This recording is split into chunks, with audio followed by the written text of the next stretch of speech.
الصلاة حفظوا ثلاث كلمات حفظوهن بالنسبة للصلاة. أولا خاشعون، ثانيا يحافظون، ثالثا دائمون. هذا كلهن وين؟ في سورة المؤمنون، وحدة والأخرى تجي. خاشعون مو وقتها، تحتاج لها فرد شهر رمضان أجيكم و30 يوم حلق لك الخشوع بالصلاة. شنو هي أصلا؟ لأن للصلاة جسم وروح. قلت لكم الآن، قلت لكم أي شيء بالوجود إلى جسم. الصلاة جسمها الركوع، السجود، القنوت، هاي الأركان مالت الصلاة. وروح الصلاة الخشوع في الصلاة، حضور القلب. قد أفلح كمل مؤمنون الذين هم في صلاتهم، يعني دخلوا بالصلاة. واحد طلع من المسجد قال له وين كنت؟ قال لهم بالجامع. قالوا له شو تسوي؟ فأجابهم، هاي العرفان الشيعي العلوي، فأجابهم كنت أكلمه ويكلمني. هاي حقيقة الصلاة، هاي الخشوع في الصلاة. يعني شنو؟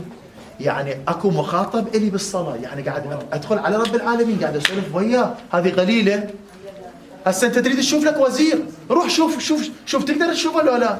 تشوف لك فرد واحد رئيس جمهور تنقلب الدنيا. رب العالمين تعال توضى وادخل عليه وسولف وياه مباشرة، الخط ينفتح. فإقامة القرآن المراد إقامة القرآن وإقامة كما تفضل الحجي، مو بس لطم وبكاء اللي وايد هو مصين عليه. ترى لا تنسون البكاء، لا تنسون اللطم، لا تنسون المشاية، لا تنسون ال40. ولكن احنا كنا نعشق الحسين. مو ايدوا برؤوسكم، حتى باكر يقولون الملائكه يسجلون، يقولون هذول كانوا يحبون الحسين.